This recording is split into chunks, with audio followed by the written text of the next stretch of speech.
This film is going to be a little hard for us to pronounce with a lot of the names because of it being Japanese, so apologies in advance if we get any pronunciation wrong, okay, guys?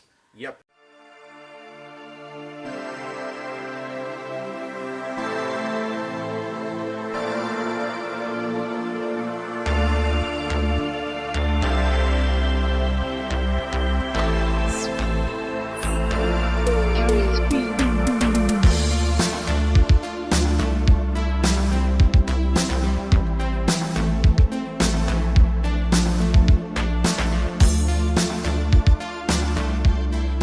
Hey guys, what's up? This is Aaron Kramer's here with my buddy Thomas McClellan. and tonight we're going to be talking about the 1999 Takashi Miike film, Audition.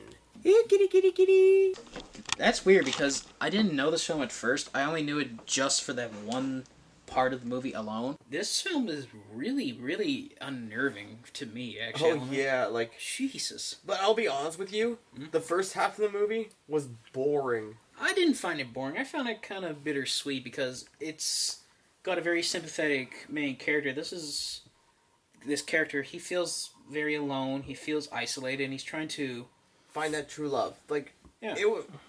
At first, when I first watched it, I thought it was boring, but then, as I think about it, like, it actually would make sense to be like that, because then when you see the ending, see the other half of the movie, like, it just kind of comes out of nowhere. It's like a big shocker almost. yes.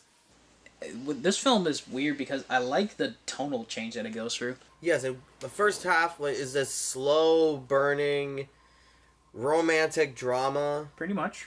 and then the other half just goes into straight up, like, proto torture porn. But that's actually why it's very intriguing. Dun dun dun dun dun. This tape really sucks, folks. Sorry. Dun dun dun dun dun dun dun dun. Just leave it right there.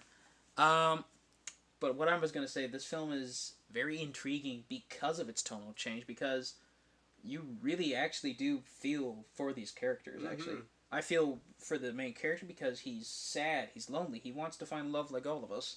Yes. And then he meets this girl who he wants to know, and they actually try to open up to each other. She's just too good to be true. Too good, and she feels kind of betrayed by him because this audition was pretty much just a way for him to find a wife, pretty much. And then we get to the whole nihilistic tone of the second half with the dream sequence, and I'm thinking, good God, did David Lynch direct this film? But besides that, what I did know, and this is actually something you might find interesting, the main actor, like the main character, he's a Japanese rock star, actually. Really? And besides this film, what he's best known for is playing like these Yakuza kind of gangster types. Yeah, I think he was also in earlier, like, Takashi Miike movies where they were, like, direct-to-video Yakuza films. In this movie, he's allowed to branch out more, and he's a lot more sympathetic in this one because you actually feel for this guy, and you feel really terrified about what's going to happen to him, kind of. Mm-hmm.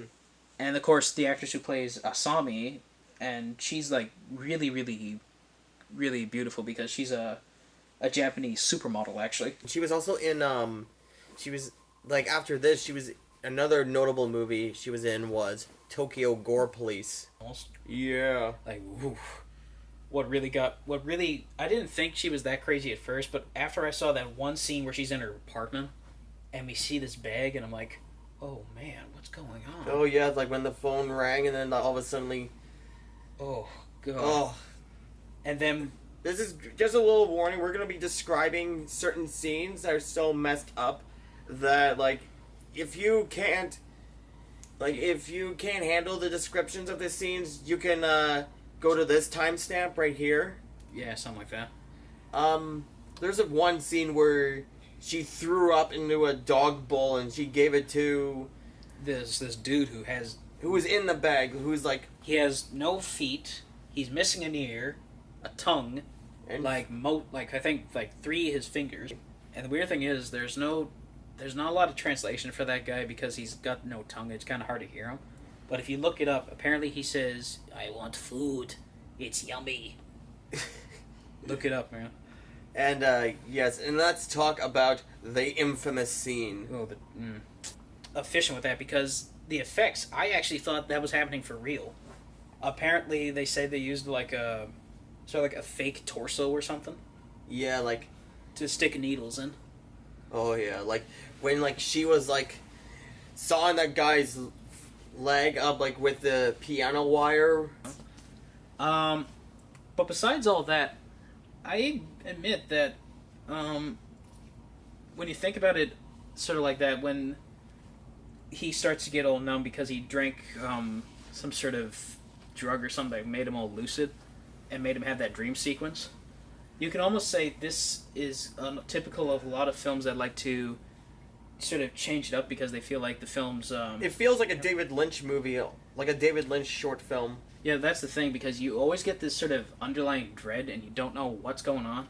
But then when that scene happens, it just punches you in the stomach with... You knew this was going to happen, but you didn't know when, kind of. Yeah. And that's what this film is. It's basically kind of like an underlying dread, and when it finally happens, you're caught off guard. And it's like based on a book by Ryu Murakami. If you had to say what you really liked and didn't like about the film, what would it be? I love the okay.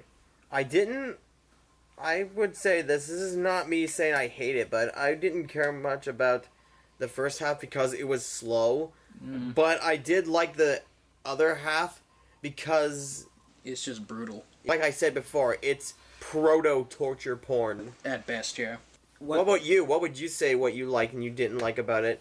I had to admit, just like you, I wasn't so sure about the first part because I was thinking, this doesn't really feel like a horror film. It felt pretty much just like your typical dramatic, romantic film, kind of.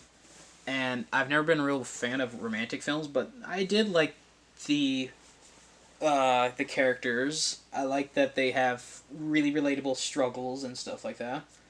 But I also liked, what I really liked, the underlying dread of the movie.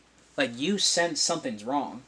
You know that something just can't be right. Yes. What would you rate this movie? If I had to... like I say, I wasn't too certain at first about this film, but I like that any film that's able to surprise me, I really like.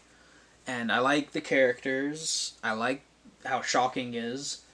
So I'm going to give this film a 10 out of 10 because it really did. Even with the dragging first hour? Even with dragging first hour, I didn't quite mind, so yeah, pretty much. I would say because of the dragging first hour, which is a big downer, but I, with you with the characters and the writing, I would give this an 8 out of 10. Just hope you guys enjoyed the video. If you did, hit the like button if you haven't already, and don't forget to hit the subscribe button and the bell button to get notification. Sayonara, guys. Sayonara.